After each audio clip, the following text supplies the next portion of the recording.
Assalamualaikum and hi guys! Welcome to my quarantine vlog. So it's day 13 out of 14 here in Hotel Furama, KL. So that means that we're gonna get discharged tomorrow, which I'm pretty stoked about. So I'm just gonna share with you a little bit about our experience here, maybe what we do, what we eat on a daily basis. Let's start with a room tour, shall we? A little bit of a room tour. This is our living room. These are our luggage. There are loads of them. Thankfully, this room is big. These are the food station, kind of.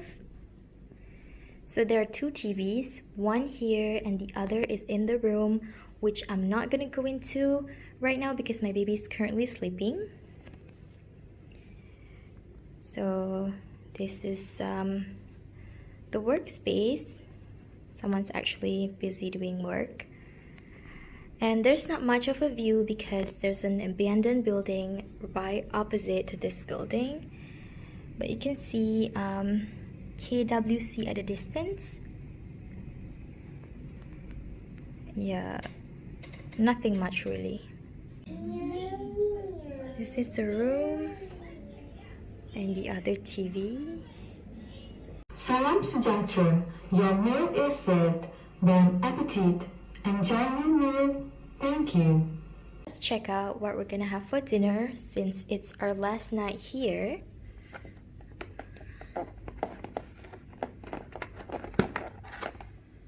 Ooh, it's grilled chicken with mashed potato. Nice. We didn't bring any snacks, but luckily we have these chocolates that were supposed to be souvenirs. So I get asked a lot about whether or not we had to pay for the quarantine, and the answer is yes, we do. So basically, they're charging 150 ringgit per person per day for 14 days. So that would actually come down to a total of 4,200 ringgit for the both of us. Baby is complimentary, but when we had to pay at the counter, we actually paid a little less than this. Our total was about 3,000 plus, including the COVID test at the airport. This is how the typical lunch looks like. Okay, wait. Let's talk about the food. The food was, I think for me, it's okay. It's not good because some of them were kind of tasteless, but overall they're quite alright. Some days you get good food. There were also days where you get food that is actually turning bad, like they give off the smell macam dah nak basi, you know, that kind of smell. What's it called? Wosan? Is it Wosan? I don't know if Wosan is actually Negeri Sembilan punya logat, or is it Malay, like universal Malay word. Wosan is like when the food is like turning bad, macam dah nak basi, but sikit lagi nak basi, something like that. But the worst part is we can't order outside food. I feel like it's ridiculous to have such a rule, because what if people just don't like the food that they're provided with? Are they supposed to starve themselves for 14 days? And no, I'm not talking about us. I'm talking about the foreigners who are not used to this food. You know, they're providing us with Malay food. What if you are a foreigner and you don't eat this food? You've got to consider people with like different dietary needs. And the least you could do is, you know, give them options to order out, don't you think? So what is it like living in a hotel room for 14 days? I gotta be honest, it feels suffocating, especially because I'm a little bit claustrophobic. So it feels like I'm living in a confined box without any fresh air coming in. Sure, there are windows, but they're all locked. So you have to constantly not think about not getting fresh air, because the more you think about it, the more you will suffocate.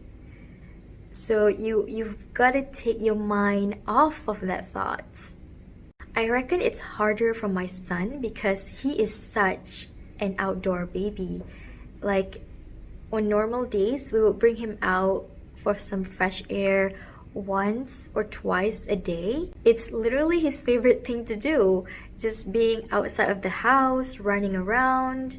On the 4th day that we were here, my baby fell sick. I think it's partly because he's not used to being confined indoors this long. But the plus point is, we've been given this huge room. Can't complain about that. So there's a living room, there's a workstation, there's a bedroom. It's almost like a decent sized apartment. And they have the most comfortable bed ever. I think it's not even king bed, it's super king. It's huge. Like my husband sleeps at one end and I'm sleeping at the other end, and there is a huge wiggle room for our baby in the middle.